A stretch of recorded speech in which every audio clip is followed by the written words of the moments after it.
Bueno, lo que yo les decía es que en este curso se han hablado de varios derechos. Tengo entendido un colega boliviano ya abordó el derecho a la integridad personal, pero sí quiero darles una perspectiva complementaria a la que ya dio el colega de Bolivia, que tengo entendido ya abordó este derecho.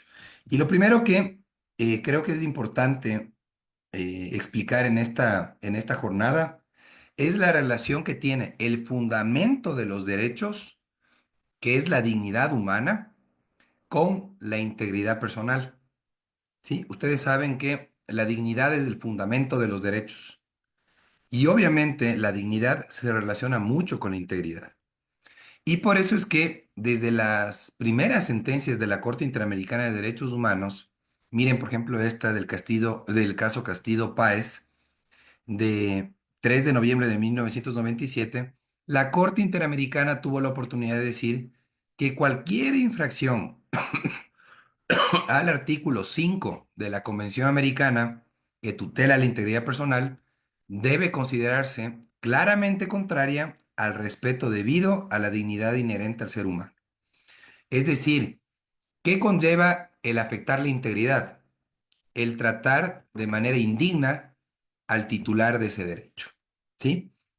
Y de hecho, yo creo que deberíamos plantear una extensión también respecto a la titularidad, porque no nos olvidemos que los derechos de la naturaleza en la Constitución ecuatoriana representan un hito histórico importante en la evolución de los derechos humanos. Y resulta que el titular son también los elementos singularizables de la naturaleza, dentro de los cuales, por ejemplo, están los animales, ¿sí? Los animales, considero yo, deberían también tener titularidad sobre el derecho a la integridad. Ya deberíamos ir pensando, al menos en el Sistema Interamericano de Derechos Humanos, en ampliar un poco más la titularidad, ¿no? En que no solamente sean los seres humanos, como dice el preámbulo de la Convención Americana, los titulares, sino que también puedan ser los elementos singularizables de la naturaleza, como indica la Corte Constitucional Ecuatoriana.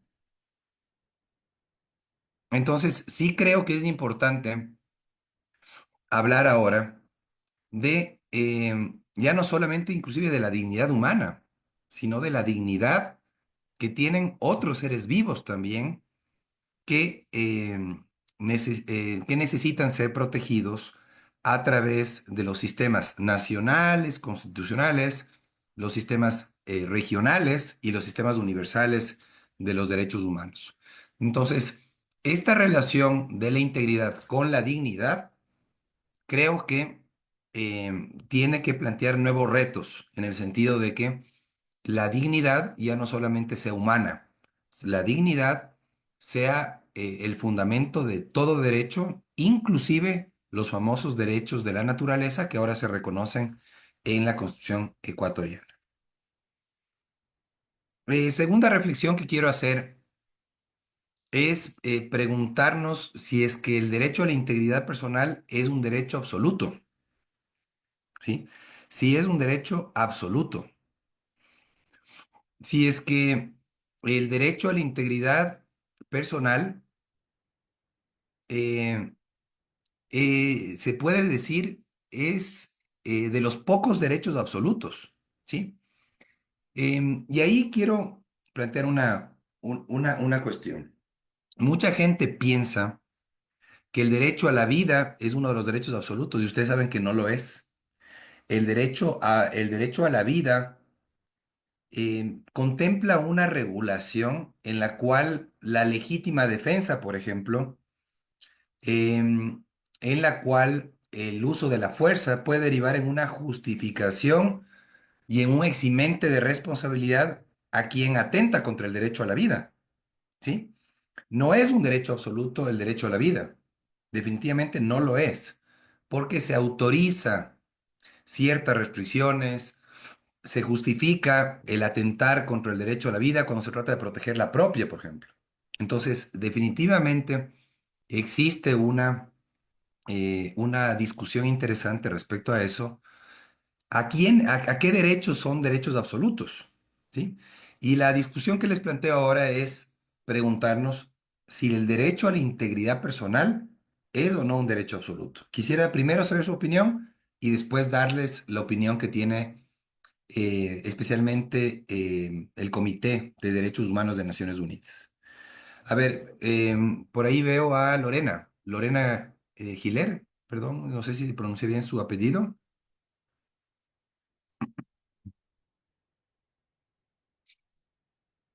Eric, ¿será posible habilitarle tal vez el micrófono a Lorena?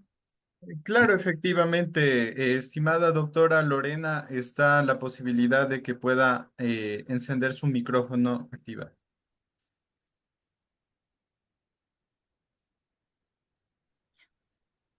Ahí está. Ahora le escuchamos, Lorena. Doctor, ¿Qué buenas opina del noches. derecho a la integridad personal, Lorena? Buenas noches. ¿Cree Buenas noches. usted que es un derecho absoluto? Lo considero que sí, doctor, porque esto significaría que este derecho a la integridad no se puede limitar o no se puede restringir bajo ninguna circunstancia.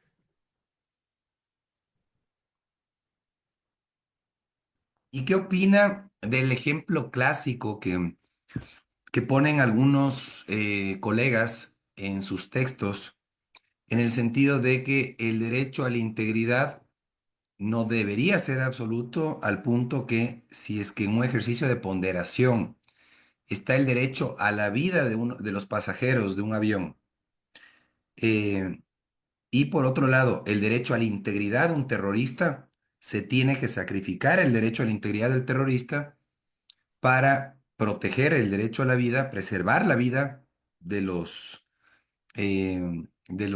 pasajeros del avión. Entonces, Bueno, ¿se justificaría, por ejemplo, un acto de tortura que sea lesivo del derecho a la integridad personal por proteger el derecho a la vida, que en este caso sería un bien mayor si hacemos un ejercicio ponderativo? me la pone difícil. ¿Por qué? Porque si hablamos del derecho a la vida, sí, como usted mismo lo indicó, que no es absoluto porque tiene ciertas restricciones, ciertos justificativos y hay ciertas restricciones que implican que cuando, con el ejemplo que usted pone en el terrorista, sí, que es considerado como tal, eh, implicaría que a esa persona se le puede afectar el derecho a la vida. Entonces, en ese caso, entre un mal peor a un mal bien, ¿sí? Entonces, si una persona que es considerada, como usted me dice, terrorista, ¿sí? Frente a otro o a un gran porcentaje, como son los pasajeros que van en el avión, en mi sentido, ¿sí? Se sacrificaría a uno por salvar a otros. Lo justificaría de esa manera.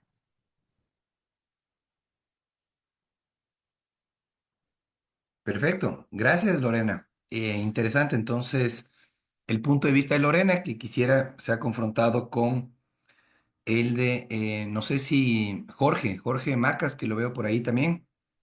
Jorge, ¿qué opina del criterio que acaba de compartirnos Lorena y de la pregunta que yo le formulo a usted también?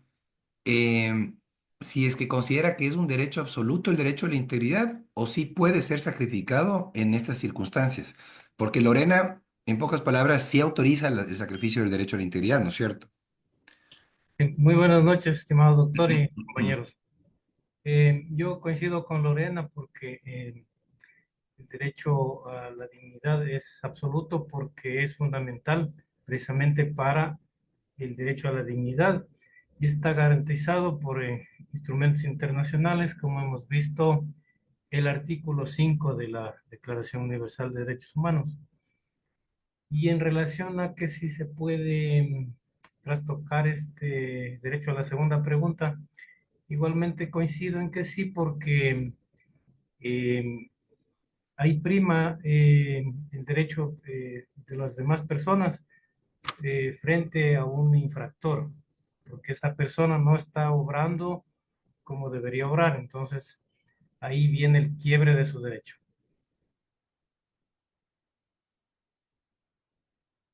¿Y qué opina de em, una consideración que hacen algunos colegas diciendo que el derecho a la integridad personal sí es absoluto, está bajo el dominio de una norma imperativa del derecho internacional que se llama el jus cogens o jus cogens y que definitivamente deberíamos protegerlo en cualquier circunstancia, inclusive en situaciones excepcionales. ¿Creería usted que, que al ser parte del dominio del jus cogens no se autoriza sacrificio alguno al derecho? Considero que debe estarse a la doctrina y a los fallos de la Corte Interamericana, doctor, porque Ujú, lo uno es la doctrina y lo otro ya es la práctica. ujú. Claro, es compleja la discusión que planteo, porque miren, hay posturas divergentes en este tema. Hay algunos colegas que dicen el hecho de que sea norma imperativa del derecho internacional, del jus cogens, el derecho a la integridad, ¿qué es lo que impide que eh, el derecho pueda ser sacrificado? El derecho llega a ser absoluto, dicen algunos colegas, por estar dentro del dominio del jus cogens. Hay otros colegas que dicen, efectivamente pertenece al jus cogens, pero no es absoluto. Inclusive, hay colegas que citan al Tribunal Constitucional Español, ¿sí? Que citan al Tribunal Constitucional Español y dicen que en algunas sentencias ha justificado que en situaciones de emergencia sanitaria, procesos de investigación científica, ¿sí? Por ejemplo, experimentación científica, se llega a justificar el, eh, el derecho a la integridad para poder enfrentar una pandemia, por ponerles un ejemplo. ¿Sí? Miren en la coyuntura que estuvimos hace poco con la pandemia del COVID. ¿Sí? Mucha gente murió en la época del COVID, lamentablemente. La experimentación científica se aceleró y se saltó procedimientos, ¿sí? ¿Qué pasa si es que hay algún trato inhumano, inclusive, en medio de esos procesos de experimentación científica que se justifican de algún modo en un supuesto consentimiento del paciente sometido a esta experimentación por la necesidad imperiosa de controlar una pandemia o el avance de la pandemia? Entonces es complejo la discusión del tema justamente por estas situaciones excepcionales que se pueden presentar y que muchas veces algunos tribunales en el derecho comparado suelen ver como circunstancias que admiten las restricciones que normalmente no se aplican. ¿Sí? Entonces, esa es la primera aproximación que les quería realizar. ¿Sí? Vamos con... Vamos con otra postura, ¿no? Otra postura es el derecho a la integridad personal, ¿sí? Sí admite restricciones, sí admite restricciones. No está prohibida del todo la tortura, no están proscritos los malos tratos. Y a mí me parece que quienes sostienen aquello sí están desconociendo em, el contenido del derecho a la integridad a nivel constitucional, a nivel internacional, de Naciones Unidas y de la OEA. Cuando ustedes ven el contenido del derecho a la integridad a nivel local y a nivel internacional, generalmente debe implícita la prohibición tajante de la tortura, la prohibición de los malos tratos. Pero miren, aquí viene un tema súper interesante que ha utilizado el Tribunal Constitucional Español.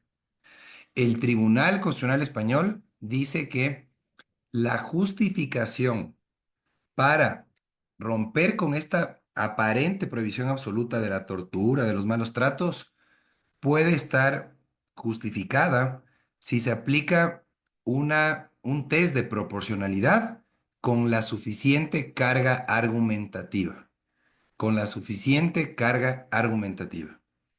Y creo yo que eso hace posible que, por ejemplo, se pueda hablar de fines legítimos, se pueda hablar de medios necesarios y se puede hablar de la proporcionalidad en sentido estricto cuando se aplique el test de proporcionalidad para justificar algún tipo de limitación del derecho a la integridad, que en circunstancias muy excepcionales efectivamente puede ser restringido, ¿sí? Algunos dicen inclusive, no solamente restringido, anulado inclusive, porque eso es lo que plantea, por ejemplo, la ponderación, que va más allá de la proporcionalidad, ¿sí? Entonces, es importante decir que el responder esta pregunta que les formulaba en en las diapositivas es bien, bien complicado, ¿sí? Es bien complicado. Entonces, miren, tener una respuesta única a esto es bien difícil, ¿sí?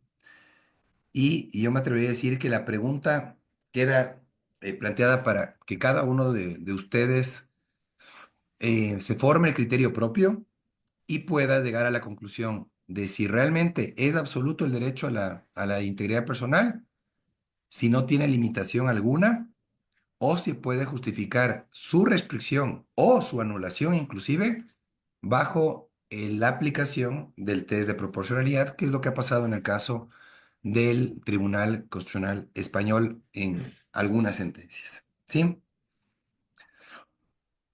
Vamos con la posición asumida por la Corte Interamericana de Derechos Humanos, ¿no? Miren este caso, no me atrevo a pronunciarlo, este caso peruano, ¿sí? Este caso peruano, resuelto en 2015, habla del derecho a la integridad de una manera bien interesante. Les invito a leer completa la sentencia, especialmente lo relacionado con el artículo 5 de la Convención. Aquí miren lo que dice la Corte Interamericana de Derechos Humanos.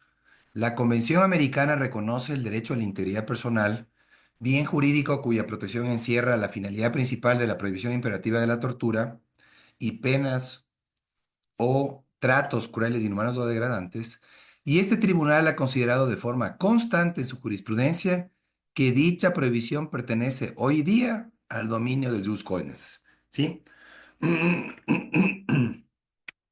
El derecho a la integridad personal no puede ser suspendido bajo ninguna circunstancia. La Corte Interamericana, aquí aparentemente, reafirma la línea jurisprudencial que había mantenido desde la opinión consultiva, creo que es la número 8 o número 9, que dice que ni siquiera en un estado de excepción, en un estado de emergencia, se justifica la suspensión del derecho a la integridad. No es que estamos enfrentando una crisis y se justifica la tortura, por ponerles un ejemplo. Pero la Corte Interamericana no ha abordado, tal vez porque no ha llegado un caso que pueda derivar en ese razonamiento de la Corte, en donde la Corte se pronuncie también sobre la anulación, sobre la anulación total del derecho a la integridad personal para proteger otros derechos con los cuales esté en conflicto el derecho a la integridad personal. Entonces creo que es una deuda pendiente en el sistema interamericano, no solamente hacer referencia a los escenarios de suspensión del derecho, sino a los escenarios en que se puede anular el derecho a la integridad. ¿Sí? Miren acá, por ejemplo, la Corte Interamericana dice que la prohibición es absoluta, inderogable, aún en las circunstancias más difíciles como guerra, amenaza de guerra, lucha contra el terrorismo, dice la Corte Interamericana de Derechos Humanos, ¿sí? Pero creo yo que no ha tenido la oportunidad de resolver casos de extremos en donde, insisto, por ejemplo, está en peligro la vida de una persona y por otro lado se vea la necesidad de sacrificar la integridad para preservar la vida de otros. ¿Sí? En todo caso, ese es el razonamiento de la Corte, que, insisto, mantiene la postura de la prohibición absoluta del derecho a la integridad, perdón, de la tortura, em, y que le hizo afirmar a la Corte que ni siquiera la guerra, la lucha contra el terrorismo puede justificar el afectar el derecho a la integridad. ¿Sí? Entonces, aparentemente es una prohibición absoluta de tortura, de malos tratos, la que recoge la jurisprudencia de la Corte Interamericana de Derechos Humanos. ¿Sí? Veamos los primeros desarrollos jurisprudenciales de la Corte Interamericana de Derechos Humanos.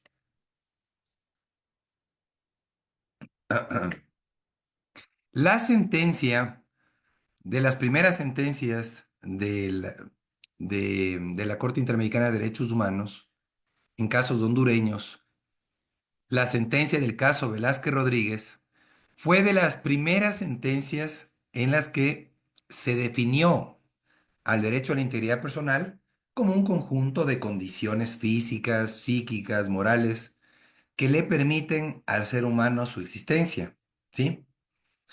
Y miren, aquí la Corte Interamericana de Derechos Humanos ya habló de las dimensiones del derecho a la integridad. Ya comenzó a hablar del derecho a la integridad en el ámbito físico, en el ámbito psíquico y en el ámbito moral. Interesante primer desarrollo de la Corte Interamericana de Derechos Humanos, aunque se le olvidó una cuarta dimensión que vamos a ver está en la jurisprudencia de la Corte Constitucional ecuatoriana. ¿Sí? Miren lo que dice después. Dice que esto implica plenitud corporal del individuo. ¿Sí?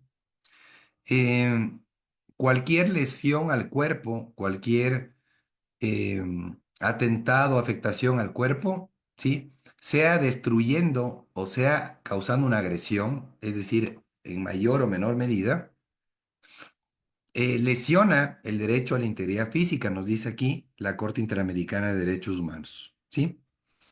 Pero en cambio, acá la Corte Interamericana también aprovecha para hablar de la integridad psíquica, ¿no? Y es interesante ver cómo la describe como el derecho a no ser obligado, constreñido, manipulado mentalmente contra la voluntad de una persona, ¿sí?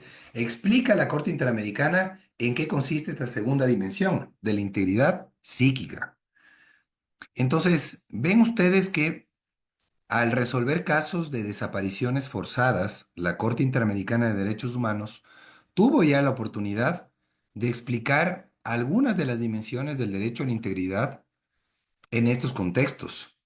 Supo explicar en qué consiste cada una de las dimensiones y pues de eso van a ver ustedes que sirvió de base para lo que fue después el desarrollo jurisprudencial a nivel constitucional en los distintos estados de la región.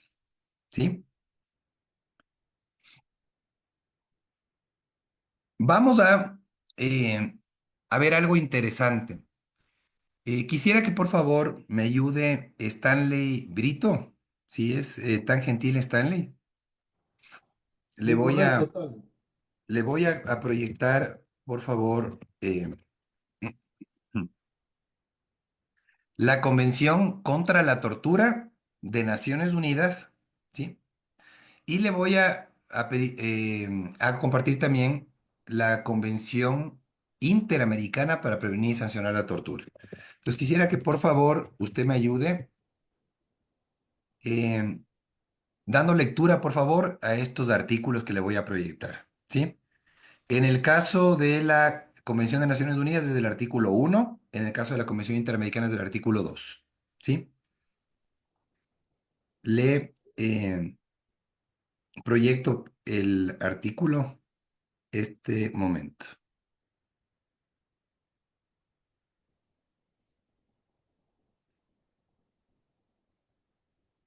Si es tan gentil ahí de ayudarnos con la lectura.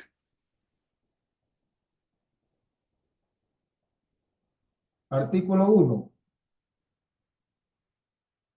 1. A los efectos de la presente convención, se entenderá por el término tortura todo acto por el cual se inflija intencionalmente a una persona dolores o sufrimientos graves, ya sean físicos o mentales, con el fin de obtener de ella o de un tercero información o una confesión, de castigarla por un acto que haya cometido o se sospeche que ha cometido, o de intimidar o coaccionar a esa persona o a otras, o por cualquier razón basada en cualquier tipo de discriminación, cuando dichos dolores o sufrimientos sean infligidos por un funcionario público u otra persona en el ejercicio de funciones públicas, a instigación suya o con su consentimiento o aquiescencia. No se considerarán torturas, dolores o sufrimientos que sean consecuencia únicamente de sanciones legítimas o que sean inherentes o incidentales a estas.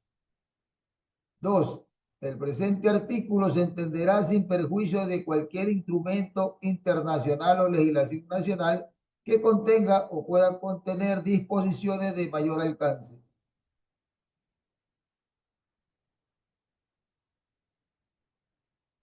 Hasta ahí el artículo 1. Vamos ahora, Stanley, con la Convención Interamericana que le voy a proyectar. Es del artículo 2 en este caso.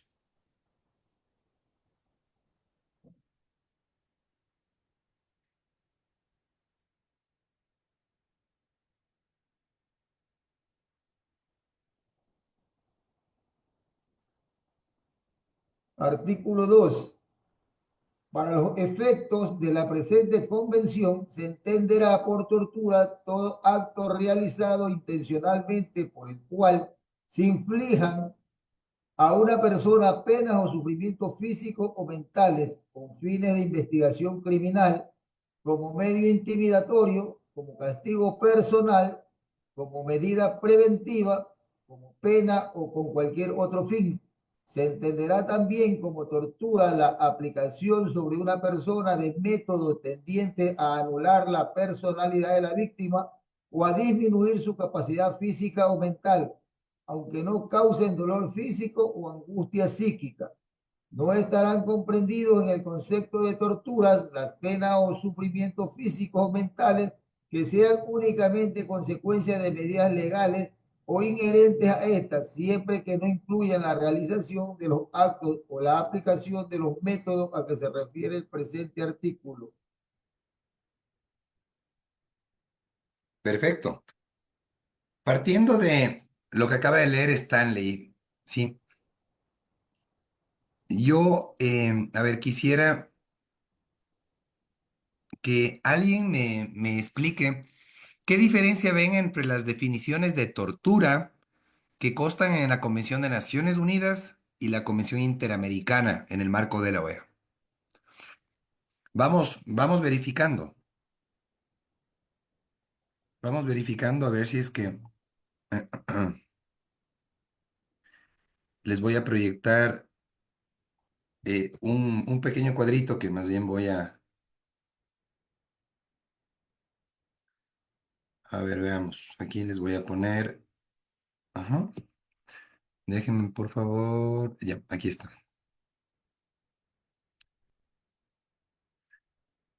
Y acá les voy a proyectar la de Naciones Unidas para que puedan ustedes.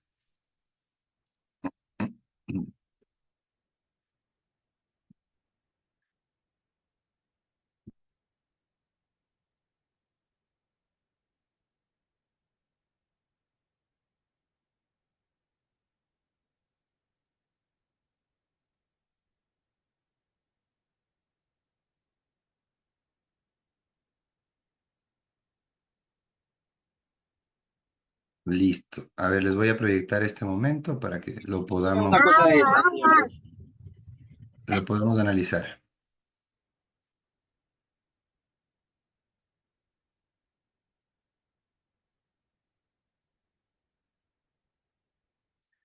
A ver, Guillermo Flores.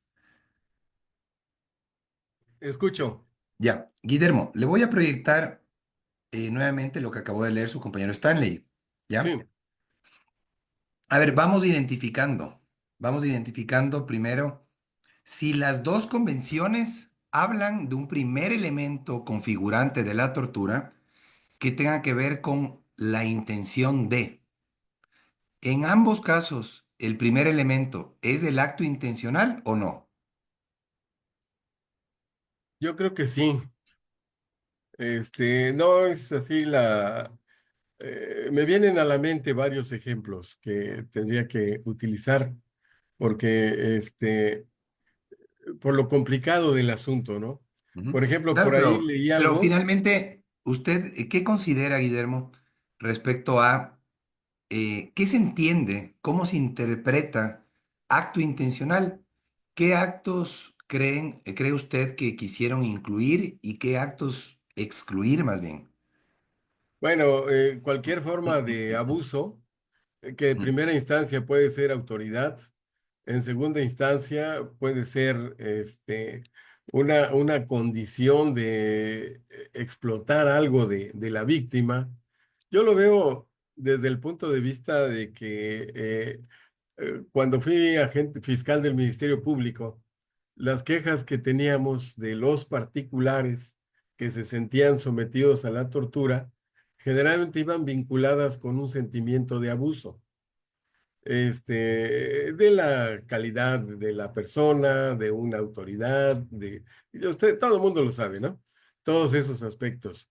Pero también en algunos lugares donde predomina para nosotros en México que la delincuencia organizada, pues es un azote tremendo, no sé qué tanto en otros países, pero se siente también que el elemento tortura ahí no requiere oficialidad. Un particular induce la tortura por el tema que sea, por la decisión que sea, y entonces aquí vemos que existen, pues, un área ligada a la autoridad y otra ligada a los ujú. particulares. Claro, pero aquí más que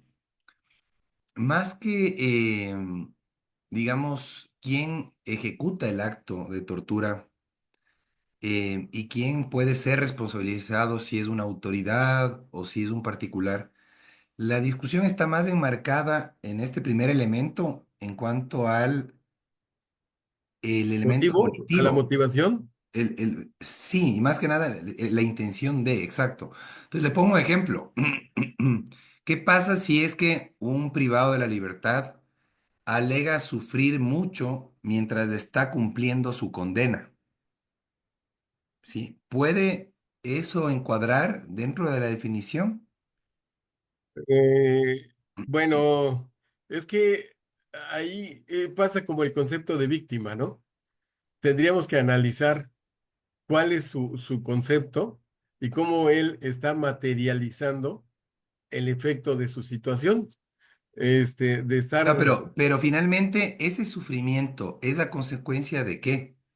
De un- bueno, tiene que ser tortura, necesariamente. Claro, Claro pero en que, este caso hay un tema que es fundamental acá, que puede distinguir al sufrimiento derivado de el cumplimiento de una pena impuesta legítimamente, legalmente, con respaldo jurídico, por decirlo de alguna manera, y que finalmente son las consecuencias que soporta una persona por haber infringido la ley, por haber incurrido en una conducta socialmente reprochable y por haber encuadrado su conducta en esa hipótesis fáctica que contempla el Código Penal, pues. sí, Pero pero, si es que es un acto realizado con la intención de causar sufrimiento en una persona, causar daño a una persona, ya eso es otra cosa, ¿no? Entonces, pero aquí el aquí, elemento volitivo sí es muy importante. Es el acto con la intención de dañar, con la intención de afectar a otra persona, lo que primero tiene que verificarse en una tortura. No es una cuestión que se desprende de una conducta delictuosa que le hizo enfrentar un proceso, que le hizo merecedor de una pena y que le hizo merecedor de los defectos finalmente que supone el cumplimiento de una condena, ¿no? Entonces, primero es acto intencional el elemento que tienen en común tanto la Convención de Naciones Unidas como la Convención de la OEA.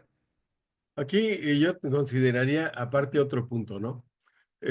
Al principio ahorita de esta pregunta, usted mencionaba que independientemente de la agente causal, es cierto, porque hay una parte general, ¿no?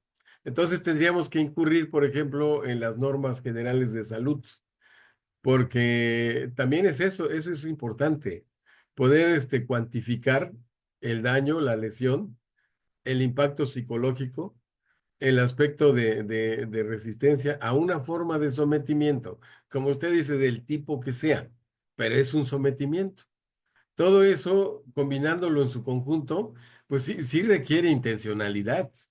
Porque como quiera que sea, yo puedo ser un juez, puedo fallar de acuerdo al derecho sustantivo, lo que sea, conozco de una pena y todo eso, pero el lugar en donde se va a purgar esa sentencia, pues ya es antinatural y requiere que yo tenga la intención de enviarlo hacia allá. Entonces, la intencionalidad existe. Aquí, como usted lo dijo sabiamente, no importa quién es el agente causal. Si vemos la definición de salud de la Organización Mundial de la Salud, pues lo vamos a meter a una privación de un bienestar físico, psíquico, mental, que sea suficiente para que tenga una vida adecuada. Si yo utilizo ese criterio y aparte voluntariamente lo voy a inducir, sí requiero intencionalidad. Como usted dijo, de la naturaleza que sea, pero requiere intencionalidad. Muy bien, Perdón. muy bien. Muchas gracias por el valioso aporte. Interesante su reflexión. Y hay otra cosa también importante, miren, em, mucha gente me ha preguntado si el resultado que provoca este acto tiene que ser grave o no o no necesariamente. Miren ustedes aquí, en este cuadro, pueden apreciar que solamente Naciones Unidas habla de sufrimientos o dolores graves, ¿sí? Fíjense en lo que dice acá Naciones Unidas. Naciones Unidas dice que ese acto tiene que provocar un resultado. ¿Y cuál es ese resultado? Dolores o sufrimientos graves. ¿Cómo se mide ese resultado? Con pericias, pericias médicas, pericias psicológicas, pericias psiquiátricas, que puedan llegar a determinar la magnitud, la intensidad del sufrimiento que se ha causado a una persona. Entonces, ven ustedes que Naciones Unidas exige que sea grave. No cualquier sufrimiento puede ser tortura, solo los sufrimientos de mayor magnitud, los graves. Como ustedes pueden ver acá en la Convención Interamericana, la de la OEA, se habla de sufrimientos físicos o mentales que no necesariamente comportan una gravedad, ¿sí? No se habla de gravedad en la Convención Interamericana, ¿sí? Y pueden ver ustedes que hay listas ejemplificativas aquí de los resultados que se pueden provocar, como por ejemplo el obtener información, el castigarla por un acto que haya cometido, la intimidación. En el caso de la Convención Interamericana, si se utiliza este acto con fines de investigación criminal, como un medio intimidatorio, como un castigo personal, como una medida preventiva, se ponen ejemplos, ¿sí? Ejemplos.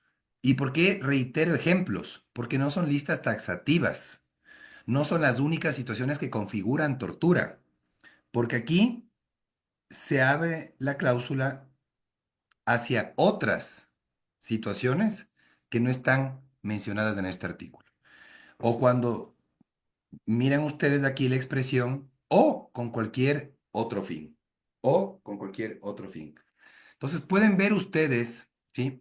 Pueden ver ustedes que tanto en Naciones Unidas como en la Convención Interamericana se recogen situaciones ejemplificativas que pueden configurar tortura. Pero estas no son las únicas situaciones. Es una lista abierta, no es una lista cerrada, como se puede ver acá. Siguiente cuestión importante. Tenemos que es el acto intencional que provoca un resultado, ¿sí? Que se realiza con un fin determinado, es el tercer elemento, miren ustedes, ¿sí? Es el tercer elemento acá.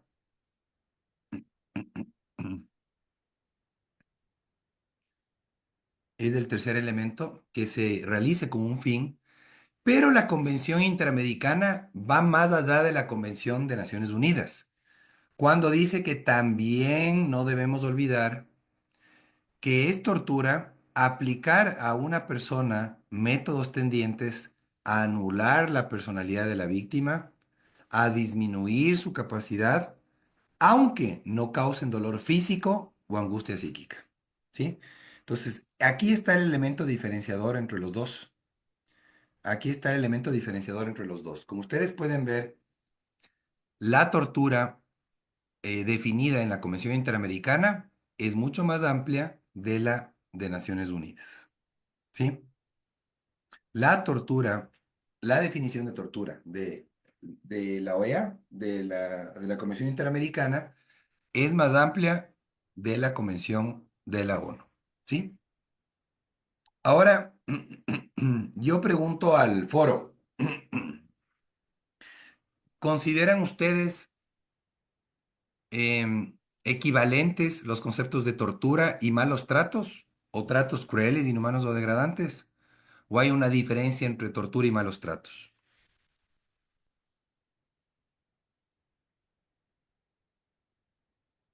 Luis, quisiera ahí tal vez su criterio. Luis Barzado. Sí, sí, es tan gentil. Buenas tardes, Luis. O buenas noches. Eh, a mí me parece que son diferentes. La tortura está definida los fines para los cuales eventualmente se Ujú, enlistan y los malos tratos son otras aplicaciones a la persona, al ciudadano, que no impliquen un mecanismo de tortura para obtener declaraciones, información o castigar.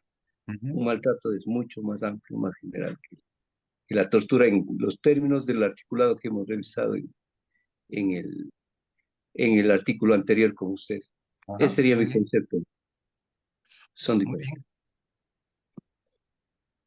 Eh, Muy bien, Luis, gracias por su criterio. Mire, acá en la doctrina, miren lo que se señala, es bien interesante esto. Por un lado tenemos el criterio de O'Donnell, ¿no? Daniel O'Donnell, que ha teorizado temas muy interesantes sobre derechos humanos. Y dice que para la configuración de la tortura se necesita un elemento relativo a la identidad del sujeto activo. Tiene que ser un funcionario u otra persona a instigación con consentimiento, aquiescencia o por mandato de un funcionario, justo lo que comentábamos con Guillermo, creo que era. Por otro lado, un elemento objetivo, penas o sufrimientos graves, ya sean físicos o mentales, lo que dice Naciones Unidas. Y un elemento subjetivo, la intención de castigar o intimidar. Ya esta definición está en desuso un poco, ¿no? Primero porque, como indicaban muy bien, ya no se habla de que la tortura solamente la pueden cometer funcionarios públicos. La tortura, obvio que también puede tener como sujeto activo a un particular. Y por otro lado, creo yo que es interesante ver lo que dice Claudio Nash desde Chile al decir lo siguiente. Él dice, distinguir entre las diversas formas de afectación al derecho a la integridad es un punto bien complejo.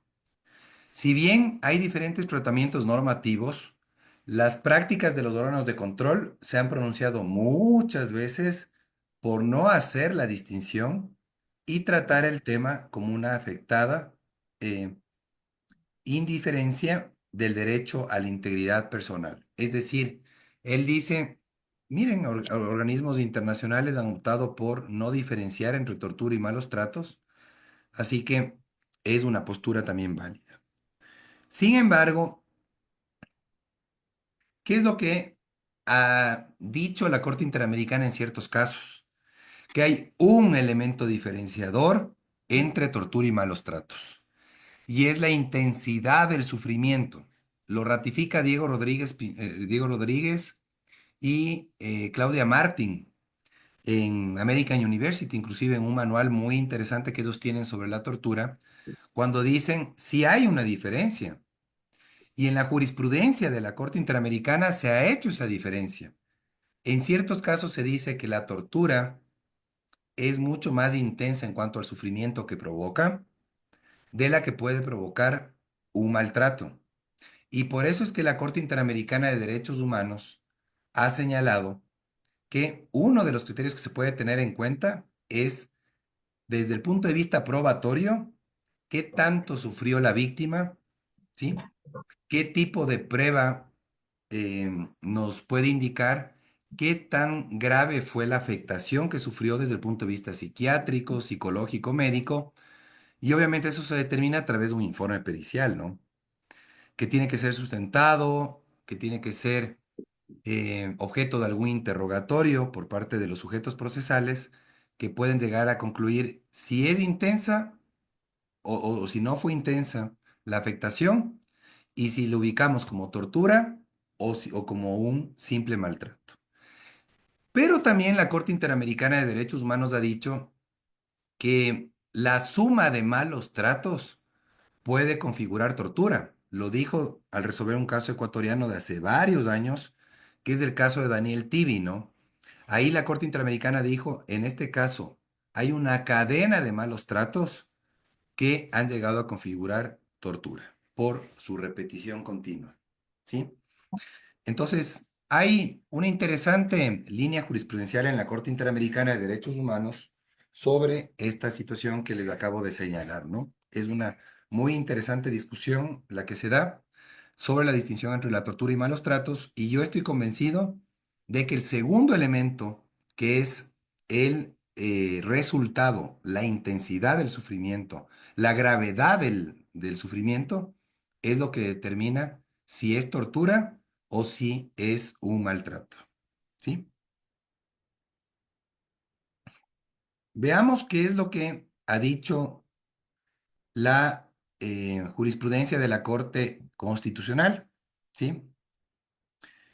Por favor, Lorena, le voy a molestar también para que me ayude con la lectura de lo que dice la sentencia 365-18 del 24 de marzo de 2021 de la Corte Constitucional Ecuatoriana. Veamos qué elementos de la tortura podemos extraer de la jurisprudencia de la Corte Constitucional. Tortura. Según la definición, ay, se me pasó. ¿Dónde está? Según la definición citada, existe tortura cuando un acto realizado por cualquier persona es A, intencional, B, causa severos sufrimientos físicos, psicológicos o sexuales y C, se infringe independientemente del propósito.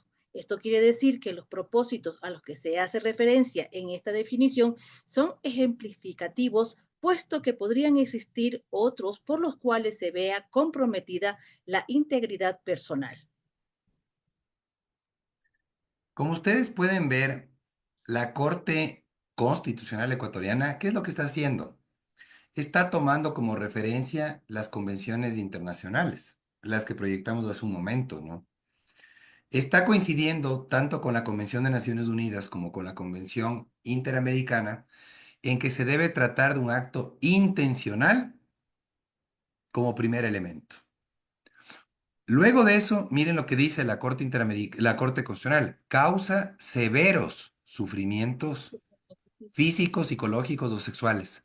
¿Creen ustedes que le está dando la razón, está alineándose con la Convención de Naciones Unidas o la Convención Interamericana? Ángel, ¿qué piensa usted? Ángel, ¿será que está alineándose con la Convención de Naciones Unidas o la Convención Interamericana?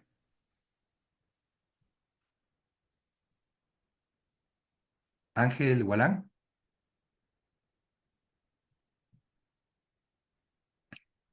¿qué opina usted, Ángel?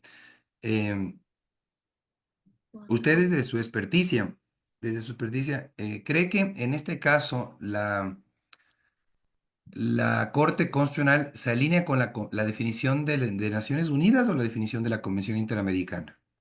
Salas de la Casa de la Cultura se llenaron de textos de 60 autores, entre locales Bueno, pues según mi análisis, eh, más se alinea con la eh, Corte Interamericana de Derechos Humanos. En realidad con Naciones Unidas. Recuerde que ahí se habla de la gravedad de los sufrimientos. Aquí se utiliza otra palabra, se habla de severos sufrimientos, pero parecería que está alineándose con la Convención de Naciones Unidas. Y está exigiendo que no solo se demuestre que hubo sufrimiento, sino que ese sufrimiento fue severo. Y eso, insisto, lleva a exigencias probatorias, a la experticia de médicos, de psicólogos que tienen que confirmar si fue o no de gran magnitud severa la afectación, ¿sí? Y miren, después la Corte Constitucional dice, no importa el propósito, se infringe independientemente del propósito. Aquí en cambio marca distancia con la finalidad que sí está en Naciones Unidas y en la OEA, ¿sí? Es una sentencia bien interesante esta del juez ponente Agustín Grijalva cuando él estuvo en el 2019, 2021, bueno, hasta el 2022 me parece que estuvo él, y que explica la situación de los PPLs a nivel de centros de rehabilitación social del país. Entonces es bien, bien interesante esta sentencia, donde se explica no solamente los elementos de la tortura, sino las cuatro dimensiones del derecho a la integridad personal. Aquí se incorpora también la dimensión relacionada con el ámbito sexual. La integridad sexual también está contemplada en esta sentencia, obviamente a partir del contenido del derecho a la integridad en la Constitución de 2008 en el Ecuador, ¿no? Entonces es bien interesante esta jurisprudencia que les menciono. Vamos con otro tema, ya para ir cerrando la presentación, ¿no?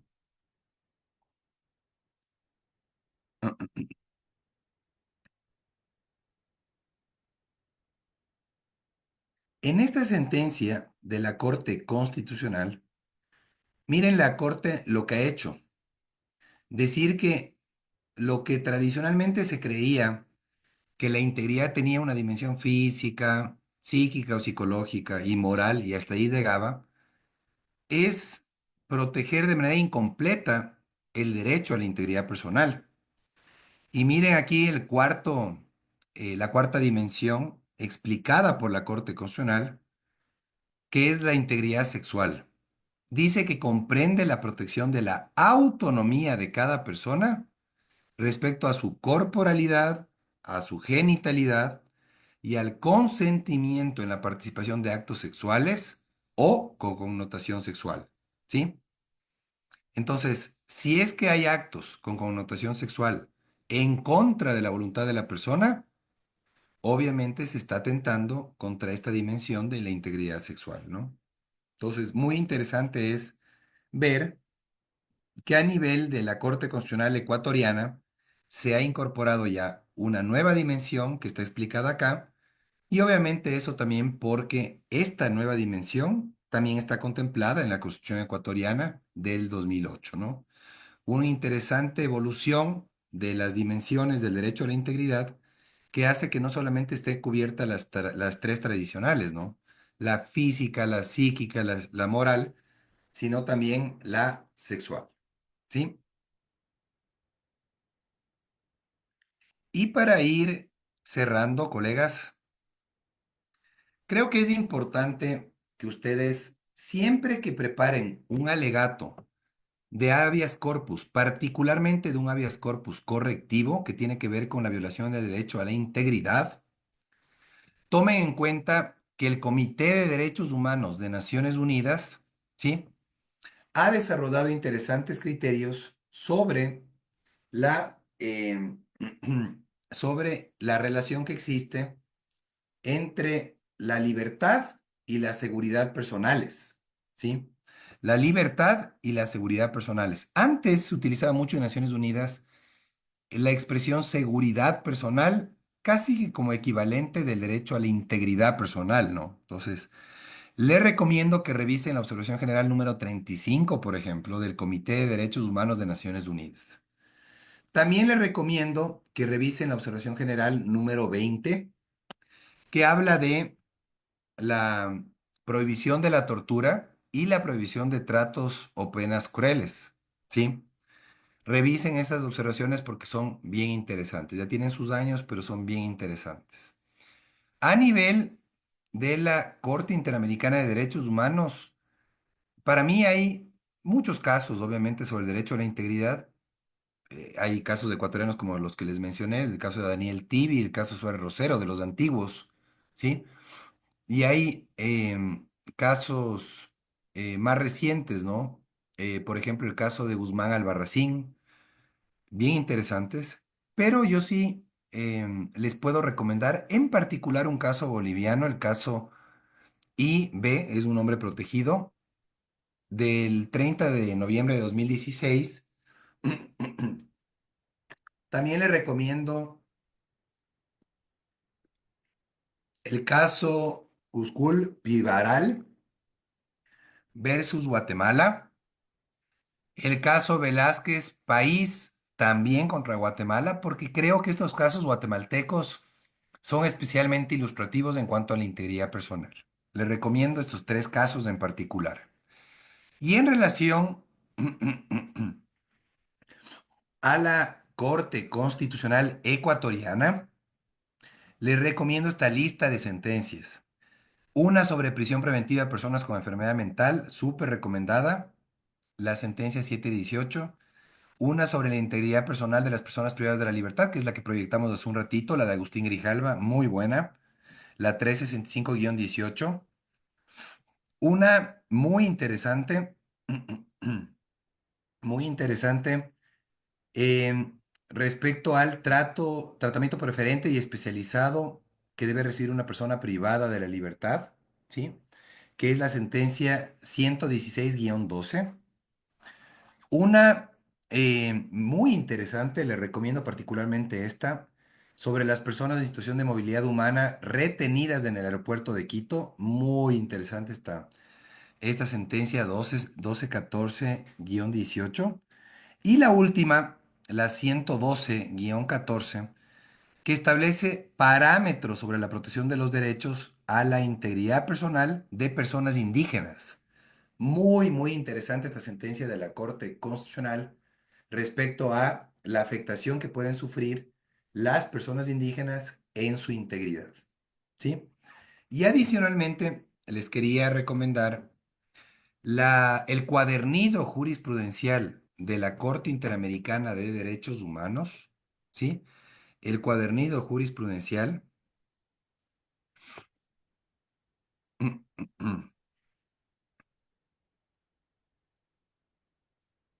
El cuadernillo que les voy a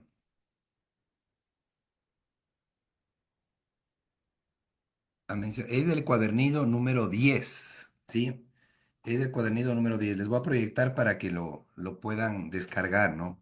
Es muy, muy ilustrativo. No está actualizado, pero eh, lo, lo van a, lo van a ver y les va a servir mucho, ¿no?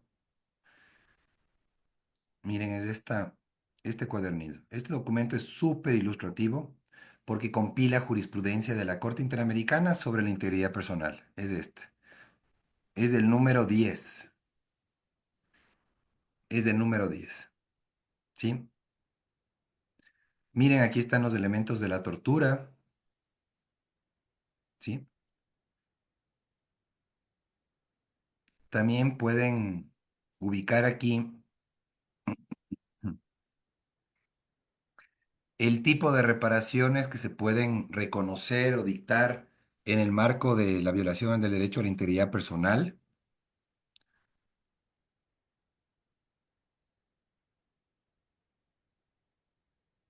La diferencia entre la tortura y los tratos crueles, inhumanos o degradantes también lo pueden encontrar aquí en el cuadernillo. Es un cuadernillo muy ilustrativo que compila extractos de jurisprudencia de la Corte Interamericana de Derechos Humanos. Y un documento y un libro que está en versión digital, que se la pueden descargar, es este libro que tengo en mis manos, que se llama Convención Americana sobre Derechos Humanos comentada, bajo el esquema de los alemanes, que es desarrollar doctrina a partir de instrumentos normativos. Le recomiendo que esta convención comentada se la puedan descargar. Es una coedición de la editorial Temis con Konrad Adenauer, que les va a servir mucho, ¿no? Les va a servir mucho. Aquí hay una sección de Claudio Nash, de Chile, sobre el derecho a la integridad personal a partir de la página 138. 138. Entonces, hay material muy interesante a nivel doctrinal, jurisprudencial, normativo, que puede permitirnos enfrentar mejor un proceso de habeas corpus correctivo, por ejemplo, para tutelar el derecho a la integridad personal de la víctima en este caso, ¿no? Entonces, le recomiendo ser creativos y, digamos que asertivos en el manejo de fuentes para que su alegato no se limite solamente a alegar tortura, sino a probarla y argumentarla correctamente de acuerdo a la jurisprudencia de la Corte Interamericana de Derechos Humanos, la jurisprudencia comparada del Ecuador, de Colombia, de Perú, de Bolivia, que sin duda tienen muy interesantes desarrollos jurisprudenciales a nivel de integridad personal. ¿Sí? Entonces, con esa recomendación, me he pasado ya un poco em, del tiempo asignado. Quería decirles que em, sean recursivos, manejen fuentes adecuadamente, no se limiten solamente a decir que hubo tortura, em, prueben con las pericias del caso que se cumplen los elementos configurantes de la tortura. Desde la prueba y desde la argumentación jurídica, planteen adecuadamente el caso de habeas corpus para tutelar el derecho a la integridad, porque solamente así van a lograr persuadir al juez que realmente se han cumplido los elementos configurantes de la tortura, que se ha probado la intensidad del sufrimiento y se trata de una tortura y no de un simple trato cruel, inhumano o degradante, simple entre comillas, porque eso creo que exige el litigio constitucional, el litigio interamericano, para no caer en la sola alegación. La alegación tiene que estar acompañada de pruebas, pruebas periciales sobre todo, y de buenos argumentos utilizando la jurisprudencia de la Corte Interamericana de Derechos Humanos particularmente, utilizando los desarrollos doctrinales que se han dado y que les he compartido en esta jornada. Así que les agradezco muchísimo por la atención que me han dispensado en esta tarde. Agradecerle nuevamente a Eric, a Damián Armijos por la invitación que me han extendido.